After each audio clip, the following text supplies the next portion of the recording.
1:21 in the morning when Jennifer Brazeale's phone rang. Now, on the other end was her 15-year-old son, Tripp. Less than an hour earlier, Tripp had been riding a four-wheeler down a rural road in St. Francis County, Arkansas, when a sheriff's deputy began chasing him. The pursuit lasted only minutes, but what happened afterward would become the center of a controversy that nearly 2 years later is still tearing a community apart. Because according to Tripp's family, during that final phone call, Tripp told his mom that he was scared. He had crashed the ATV. He was somewhere in the woods. But most importantly, his family says that Tripp told his mother he was giving up. He was surrendering. He was walking back towards the police lights. And he wanted his mother to come and get him. That phone call would reportedly be the last time Jennifer heard her son's voice. 20 minutes later, at 1:41 a.m., an apologetic text message was sent from Tripp's phone. His family had questioned whether Tripp actually wrote it. And when Tripp was finally found, more than a day later, after the chase, he was dead. Authorities ruled his death a homicide by hanging. But his family says the evidence tells a different story. They point to the unusual trail of Tripp's belongings, questions about the areas that were searched or supposedly searched, the condition of his bare feet, injuries his family says were documented in an independent forensic examination, and the body camera of Deputy Alvin Tripp Brazeale, the officer who chased Tripp that night. A camera that was turned off during a critical part of the timeline. And this is where it gets strange and mysterious. And almost 2 years later, after another police department fired Byram, following a review of his employment history, the sheriff of St. Francis County did something that stunned Tripp's family. He hired him back. What followed was public confrontation filled with shouting, accusations, anger, and one grieving father demanding answers about what happened to his son.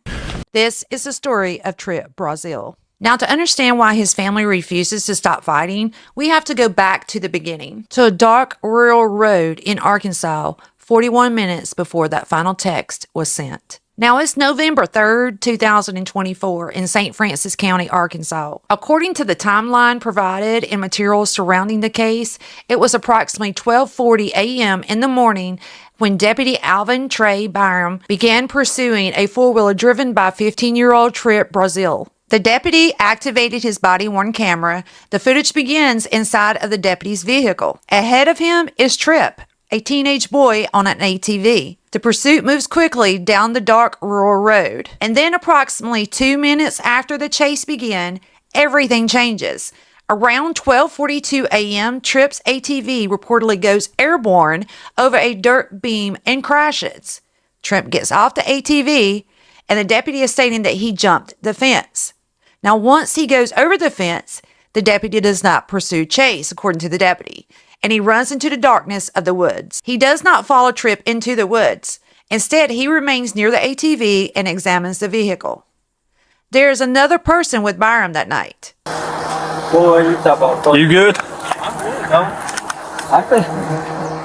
I'm kind of highly thinking about doing this shit now. I knew we was to go airborne though. You sure you're good? Huh? You sure you're good? Yeah, I'm good though. A local resident named Preston Cox was reportedly inside the patrol vehicle, part of a police ride-along. This would later become an important part of Sheriff Bobby May's defense of Byram. Now, the sheriff's position in that department rules prohibited the civilian ride-along from leaving the vehicle, and that neither Cox nor Byram entered the woods after Tripp. We're here for the truth. 49 minutes that body cam was turned on. I'm getting ready to answer that question for you. Okay. Listen to me. Body cameras eat up batteries. No, they last 12 hours. Wait a minute. They eat up batteries. So we have a policy when deputies are not intertwined or intermingling with other people, they are to cut their body cameras off and save the batteries. He was on an active scene. His body camera was That supposed to be 49 on. minutes would have answered every question. No. Yes. Do you have your policies available on the body cams and when they are and are not supposed to have them on? Do you have that handy, sir? I don't have it handy, no, but I'm telling you that's a policy. And it's been a policy ever since we had body cameras. Even when a child is missing, you turn it off? There was no need for him. As we can see in this next footage, you do see where Preston is at one time out of the vehicle, and that is one of the reasons the family is questioning all these rules and everything that has happened so far. I told him there was nothing that I could have done, like I couldn't have got out of the truck and chased him, or I couldn't have, done anything in like that situation to change the outcome of it. Without getting him in trouble. Without getting Mr. Bonham in trouble, yes, Why ma'am. would that have gotten him in trouble? Because I'm not allowed to get out. Ride-alongs are not allowed to get out of the vehicle. But as a citizen. Trying to find a VIN plate for this bike. Should be over there.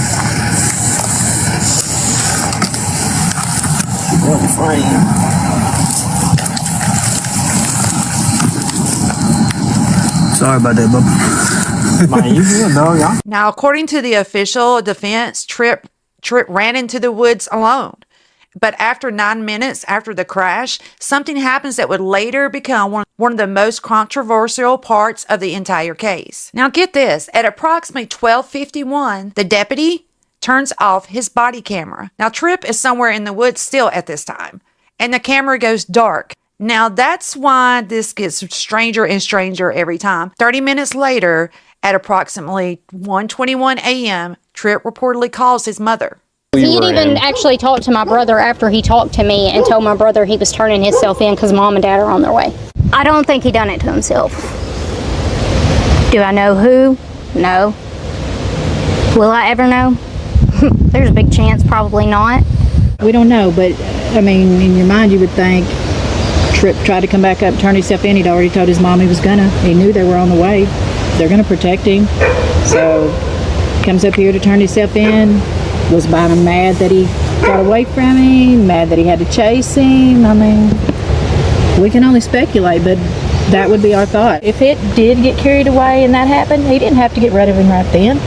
According to the family's account, this was not a goodbye call. Tripp reportedly told his mom, Jennifer, that he had crashed the ATV. He was scared and he was in the woods, but he was coming back. Now, according to his family, Tripp told his mother that he was surrendering and walking towards the police light. He wanted her to come pick him up. That detail is critical because if the family's account of the call is accurate, Tripp was alive at 1:21 a.m. He was conscious.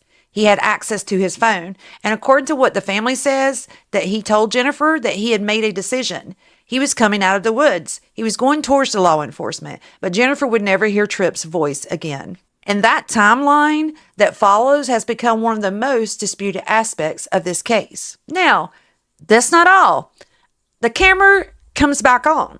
According to the timeline provided in the case materials, at approximately 1:40 a.m., Deputy Byram's body camera comes back on. By that point, approximately 49 minutes have passed since it was turned off. And there is a detail in the footage that Tripp's family and supporters have focused on. Deputy Byram is reportedly wearing latex gloves while preparing the ATV to be towed. 3 minutes later, according to the timeline, the body camera is turned off again. During a later public confrontation, he said he turned it off because, in his words, nothing was going on. Now, Sheriff Bobby May has also defended Byram on this issue, arguing that turning off the camera did not violate department policy. Then at 3:58 a.m., Deputy Bynum activates his body cam one more time at the jail to ask a jailer where Tripp is, and he makes comments about Tripp running out of his shoes. Alright, man, you've been bored for a while. Yeah, what's up? Tell me the truth. What's the truth? You know where Tripp is? I ain't got a fucking clue where Tripp Don't is. lie to me, bro. I've been trying to find Tripp my damn self till him get the fuck home. Because right now, I'll tell you this. listen to me, hold on. Listen to me. Right. I'm not being a dick when I say this. It's Right. raining. It's raining. He's running out of his shoes. He's 14 years old. Yeah. And nobody's seen him or heard him. So here's what I know. I'm thinking he might be hurt. That's why I need to know. I understand that. That's why I've been fucking on the phone trying to get people to find him and get him the fuck home. Right? I know y'all looking for him, and if y'all want him, Gil's out there looking for him too. Gil don't have a problem. I know. Police coming with him to get him. Gil is already out there. Right. Kenny's already out there with Gil. Here's what I know. Where his last known location was out there where 409 splits, right? You know, Snapchat, the live location or whatever, he had his own. He's right there in the fucking middle is where his phone's at. Other than that, nobody has seen him. I know he ran out of his boots and his phone's been there. Hold up. Let me go grab my phone. Because I'm just as worried as y'all are about him being hurt. I know. The whole run shit, that's true. But he'll get hurt, knowing he ain't got his shoes on. And it's raining. And normally he calls somebody to come get him. SFC 409 goes two ways. He's right. That's where he was 3 hours ago. I'm sure that's where he left the four-wheelers right there, over there, and took off running. Or at the end of this dead-end road, one or the other. But that's where he was last time. But nobody has heard from him. I've called Landon. I've called my buddy Peyton. Fucking Landon called me asking if Tripp was up here.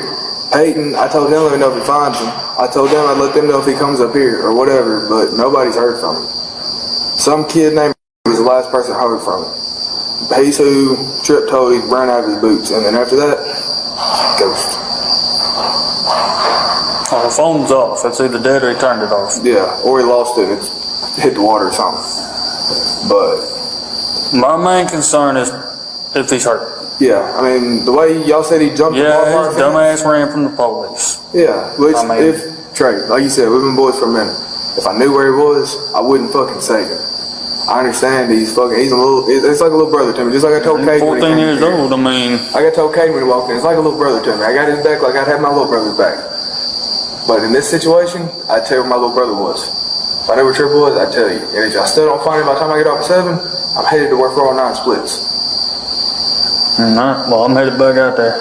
If you hear anything, let me know. At 4:02 a.m., Bynum shuts off his body cam and does not turn it back on. He then reportedly heads back out to the scene to help the search. But the public controversy has been solely about whether turning off that camera was technically violating a written rule. The question being asked by Tripp's family is much simpler. A 15-year-old boy had just disappeared in the woods after a police pursuit. Why was any portion of that night not recorded?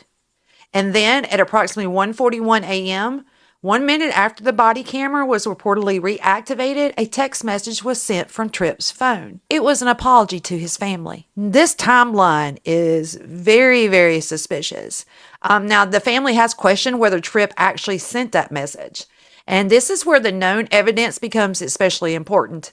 The phone records, the location data, the exact wording and metadata of that message, the location of Tripp's phone at the time it was sent. All of those details could potentially help reconstruct what happened during those critical early morning hours. Now, because according to the family at 1:21, Tripp was talking about surrendering and coming back towards the light. Now, after he sent that message that he was coming back towards the lights, that's when the message came along 20 minutes later. And after that, Tripp seamlessly disappeared. Members of the community joined efforts to find him, but according to information gathered by the family and the private investigators, the search itself would eventually raise even more questions. One of those questions involves Tripp's belongings.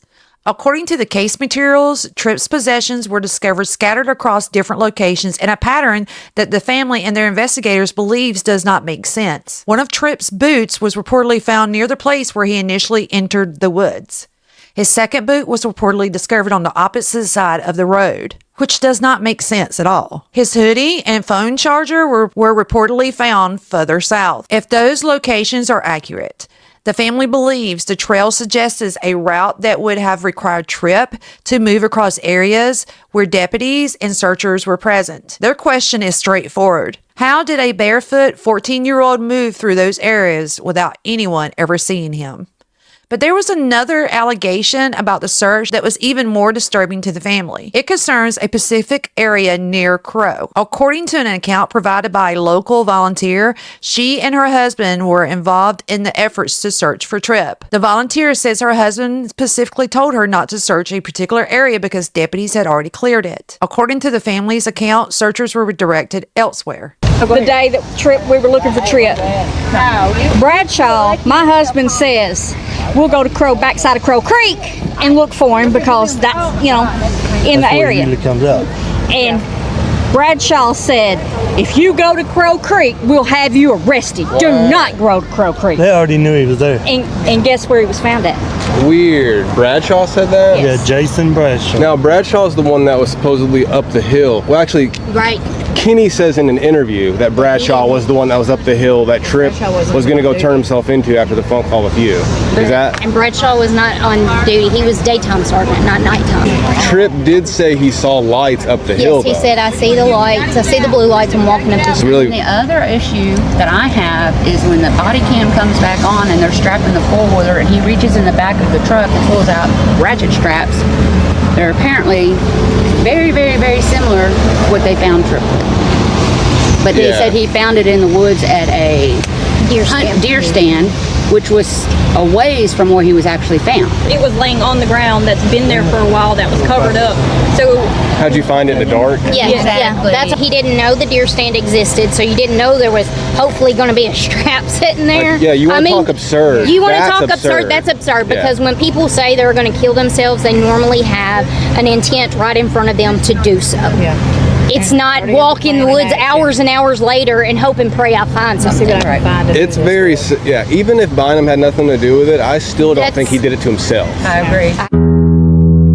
So they came around this corner. They came around this corner, went up here. And they went Where up. that orange is, that's the telephone box that they messed up. They hit. That's where they caught air, maybe? Yes, that's where they went airborne. Where Preston Cox says that I knew he went airborne or was going to go airborne. They would have, apparently, the way that it looks, they would have went up there and came down right where the tracks were. Where this dirt mark is here is where they came back and crossed the road again. Bynum's vehicle ends up where she is standing here. Tripp's four-wheeler ends up right about here where she's standing. And then Tripp dives off through the fence into the woods this direction. Yes. And then you're saying, that he went down into this gully, right? And then That's where one boot and his hat was found was off in that direction. But where he was found is actually this direction over there. And he has no cuts on his feet. At this point, we know he has just one shoe on. And at some point, he loses the other one out there. Mind you, now the dogs, when they brought them out, the dogs went, they only went to where his clothes were and no farther. Now, Tripp's going to just lay his clothes down and then what? Fly away? Because the dogs did not hit any farther than where his clothes were. And my husband was up ahead of us because they actually told us, we were with one of the game and fish ladies, and she actually told us to stop, not to go in, but my husband was just walking the creek because he knows it, it's familiar. And he actually seen a footprint in the sand, which, and Kayla, her sister, did also, which I think brought them that way more. Yeah. And then the lady, game and fish lady, she's the one that I guess was walking through the creek and supposedly found him. If his first thought was, I need to go kill myself, then why are you calling your mom to come Why'd get you me? call me and just say, come If it did get carried away and that happened, he didn't have to get rid of him right then. I mean, he just had to get it in a place where nobody would see him. Right. And do it later. I mean, just say. Well, and our thing is you talk to people in the community about Tripp. They're going to tell you the same story of how he was. If you have asked anybody the reputation of Bynum, you're going to get crazy stories. Tripp has never been in trouble with the law. I think Tripp had only been grounded one time in his life, and that was for an extent of maybe 3 days. He's a country boy. Yeah. He liked to go out and have fun the way they do. He was respectful. Motorcycles. He worked every day, got off work, helped me at home with whatever I needed, cleaning house, you name it. Tripp was there to help me and do Tripp helped me do everything, and I didn't realize how much until he's gone. my parents lived down the road from him, and there'd be a ton of times he'd stop and, hey, you need help? Ask Mom, hey, you need help feeding them goats? Or, you know, like, can I just hang out with the dogs or the chickens? Or he'd just be out there, and he was like a big animal lover. He still has a goat at home. Like, his cat, he rescued from a gas station. I'm gonna tell you the deal on the four-wheeler. There was 2 four-wheelers stolen in Texas from the dealership when they was brand spank new. They reported them in ACIC or NCIC, and they was never taken out of NCIC. So they were already recovered. They were already recovered. And then I have to ask you questions. Why was he the only one that ran? He was scared. He was scared He was of Trey scared of Bynum. Bynum. He'd already been. He'd been told that if Trey caught him, he was going to kill him.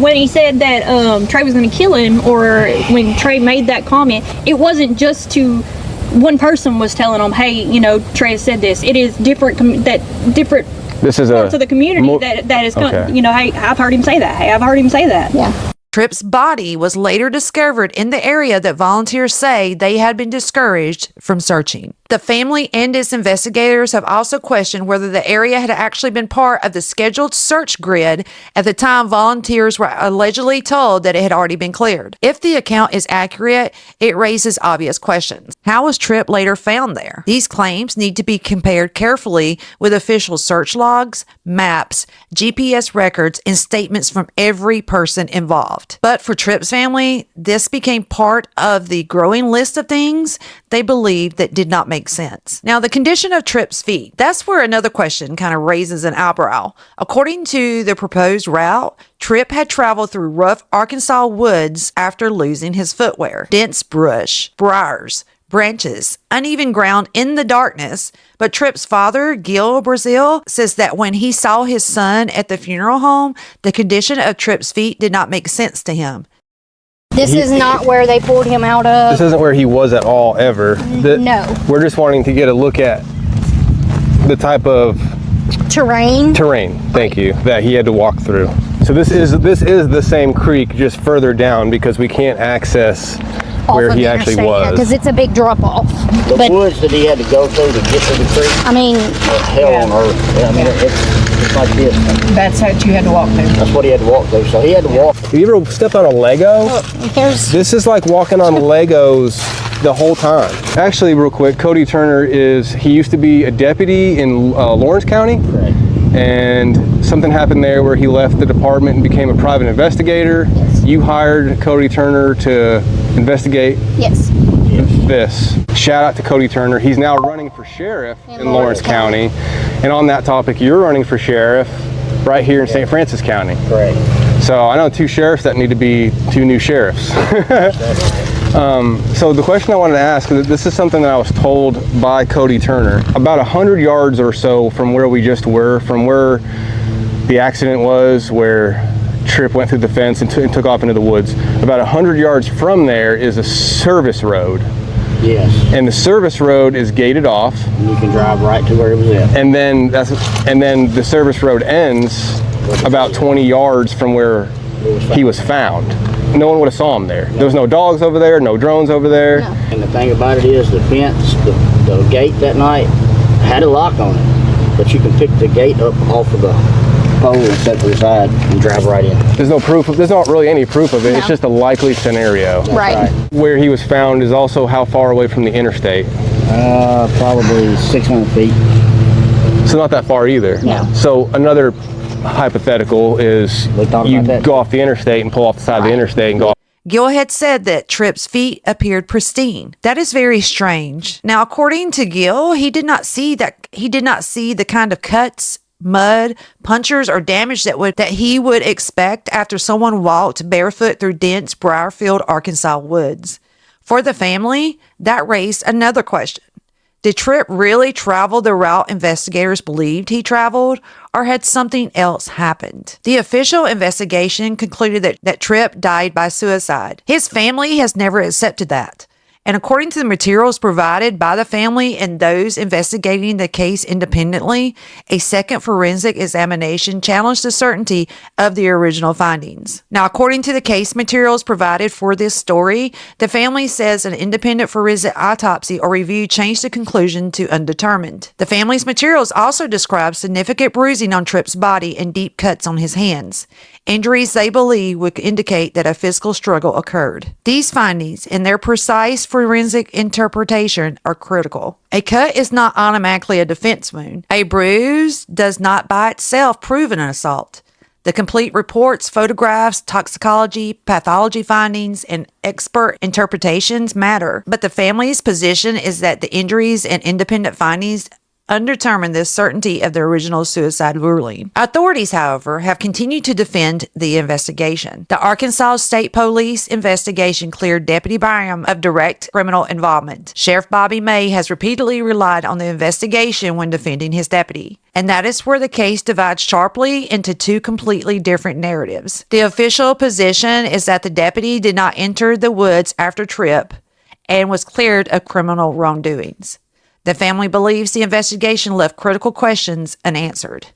Questions about the camera gaps, the phone call, the text messages, the clothing trail, the search area, the condition of Tripp's feet, and the injuries documented after his death. For more than a year, the controversy continues. The investigations working for the family began looking more closely at the deputy himself.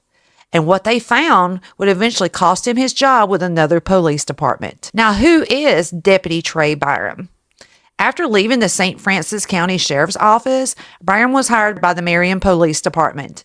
But in May of 2026, the department conducted an internal review involving his employment history surrounding the Tripp Brazeale controversy. According to the information provided in the case materials, a private investigator hired by the family uncovered that the deputy had omitted previous law enforcement employment from his application. The family's investigative materials characterized this as an effort to conceal a history of internal discipline. Those materials alleged that disciplinary records from a previous agency included insubordination and misconduct connected with the handling of a sensitive case involving victim. The exact finding of those records needed to be represented according to the documents themselves. But what is publicly clear from the information provided is that the city of Marion fired the deputy on May 18th, 2026, following an internal review concerning his employment history and the 2024 incident.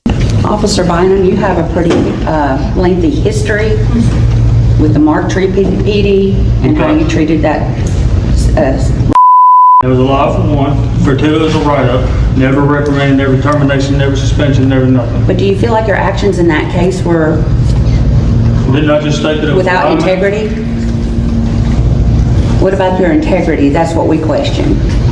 Do you really want to put the St. Francis County citizens at first and foremost, or is it the property you're after? It's every citizen. Every citizen. Because right now, every citizen, for the most part, have no confidence in you. No. We don't believe that you can protect and serve us properly without judgment. That's perfectly Based fine. on your past, 12 agencies in 10 years, you bounce around, and we still can't figure out why you would even want to come back to St. Francis County. You left because you said you did not feel safe. What makes you feel safe now? I try to better my family, which I was led and followed. Why would you want to do this if you're being so threatened and all this going on? Why would you want to come back? Because there's nothing else I know how to do. When your body camera went off, did it go off because the battery dead? For the family, Byram's filing appeared to be a major development. But what happened next shocked them. St. Francis County Sheriff's Bobby May hired Byram back. The absurdity of the whole situation is St. Francis County citizens feel that the rehiring of Bynum is absurd. Well, you know what? It's not absurd. I know. He's a qualified police officer, a good guy. He deserves recognition for his work, good work. Well, I haven't heard of any good I'm not going to allow work. him to be personally. And so I hired him back because I know he's a good man. I know he was lied on. And I knew that this would create what we've got right here. But I do not feel like this decision is in the best interest for the St. Francis County citizens. Well, I believe it's fine. I believe it's good. But you're our sheriff, and we count on you to make these decisions for us. And this is why we're voicing our opinion. We don't feel like this is safe. Well, we don't feel safe with him. You're a very, very small minority. This man right here, you're known, Brazil. You have a reputation of being a pathological liar. Did you know that? You know, I was told the same thing about you. You have that reputation. Is the sheriff seriously doing this right now? Wow. Sheriff, are you bashing people that are in your county right now, Sheriff? Are you bashing people in your county right now who are upset about their son's death? Their son died and they're upset, and you're going to bash them in front of everyone? And you're going to say that your deputy is more important to you than everyone else here? Now, Sheriff May did not quietly bring Byram back into the department. He publicly defended him. May described Byram as a good and decent man. According to the case materials, the sheriff characterized Byram as a good Christian officer who had been unfairly blamed and scapegoated. Now, May minimized the employment application controversy and continued to point to the Arkansas State Police investigation as proof that Byram had been cleared of involvement in Tripp's death. To Sheriff May, the case against his deputy was built on rumors, accusations, and online speculation. To Tripp's family, the rehiring of Byram felt like another institution closing ranks. And on June 10th, 2026, everything exploded. There was a courtroom confrontation. Now, the meeting at the St. Francis County Courthouse was supposed to address public concerns. Instead, it turned into a shouting match. Sheriff Bobby May stood behind his decision to rehire Byram. Deputy Byram was there. Tripp's father, Gil, was there. So were angry community members who wanted answers. According to accounts and materials from the confrontation, Sheriff May aggressively defended the deputy. He reportedly described some of the accusations surrounding the case as absurd and referred to online critics as idiots. Now, the sheriff also maintained the official investigation had cleared the deputy. His position was that Byram had been persecuted by liars. But Tripp's father was not there to discuss internet rumors. He wanted answers about his son. This confrontation became heated as Gil and others challenged the official narrative and demanded that Tripp's case be reopened. Community members shouted their support for removing Byram from the department. One of the messages from the protesters was clear. They would not stop until Byram was no longer working for their department. Then Byram took the microphone himself. My name's Alvin Bynum. I was the deputy involved. I just want to say that I knew nothing about who the individual was on the four-wheeler until after the fact. Sergeant Bradshaw made the phone call to the parents. I also want to state that I had no wrongdoing whatsoever with this individual. I done my job, and that was all. I was cleared by the Arkansas State Police. I was cleared by the Arkansas State Police Crime Lab and the St. Francis County Sheriff's Department and any other agency that was involved. I have received death threats and any other threat from family, friends, and everyone else for the last 2 years almost. And it is ridiculous. So why do you want to come back? Yes, that's what we want to know. I was called back, to be honest with you. He said he had received death threats. He described what he said was nearly 2 years of harassment and accusations. And he defended turning off his body camera on the night that Tripp disappeared. His explanation was simple. According to Byram, nothing was going on, but to Tripp's family, something was going on. Their 15-year-old son was missing in the woods. Why wouldn't he leave the camera on? Why was that his first concern, is to turn that camera off? Why wasn't he jumping the fence looking for Tripp? Now, there's two versions of one night. The case is difficult because there are two dramatically different interpretations of what happened after midnight on November 3rd, 2024. The official defense of Deputy Byram rests on several central points. The civilian ride-along, Preston Scott, was inside the patrol vehicle, and according to Sheriff May, neither Byram nor Cox entered the woods to pursue Tripp. And according to the sheriff, turning off the body camera did not violate police department policy. That is the official defense. Now, I keep coming back to the reported phone call because if the family's account is accurate, Tripp was not saying goodbye at 1:21 in the morning. He was trying to get back. He had crashed his ATV, he had run into the woods, and he was scared. But according to his family, Tripp told his mother that he was surrendering, that he was walking towards the police lights. He wanted her to come and get him. Somewhere in that timeline, something happened. At 12:40, the chase begins.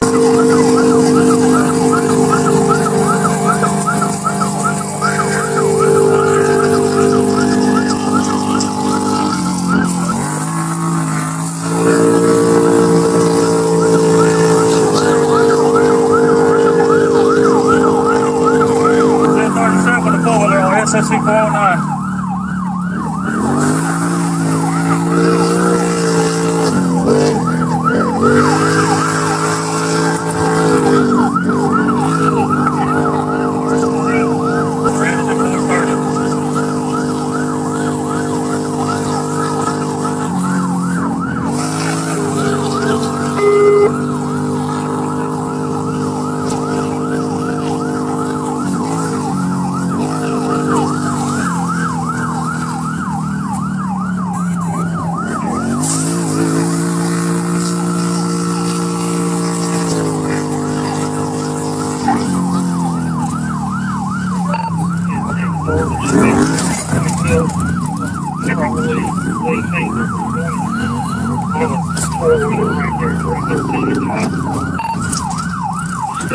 Get on the ground!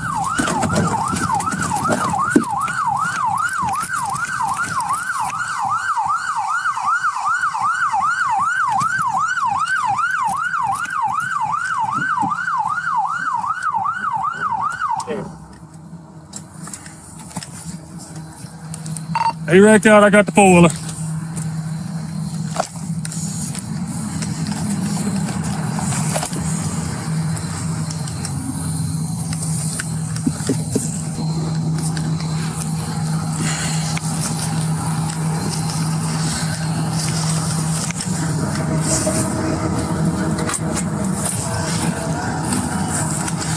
Where the hell my phone go? I put the dog gauge for the trailer.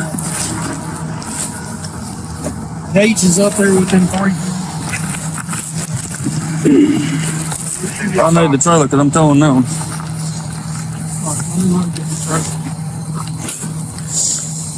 There's gonna be a white male on a camouflage hoodie and blue jeans. Look like he went off that way. Did he roll it or something? He turned it and jumped off and took off running across the field.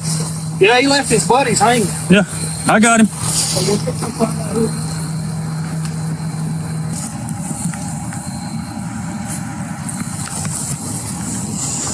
Trying to find the VIN plate for this bike.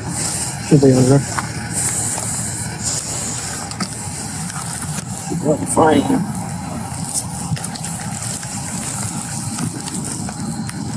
Sorry about that, bub. Man, you good, dog. I promise you ain't bothering me.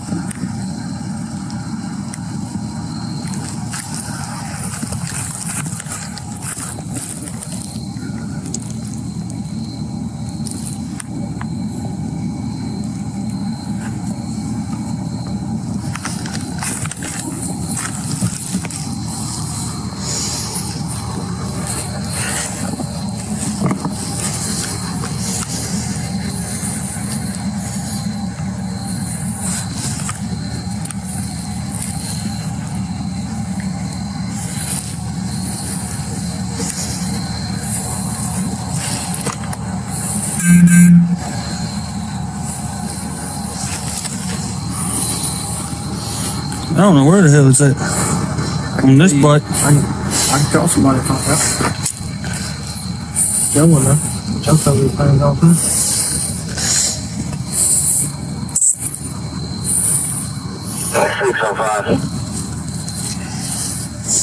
Well, I got the performance key. At 12:42, the ATV crashes and Tripp runs into the woods.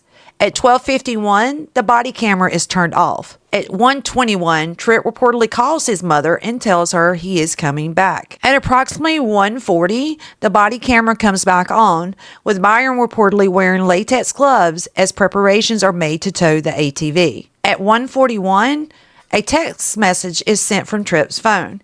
And according to the timeline provided, 3 minutes after the body camera was reactivated and it is turned off again.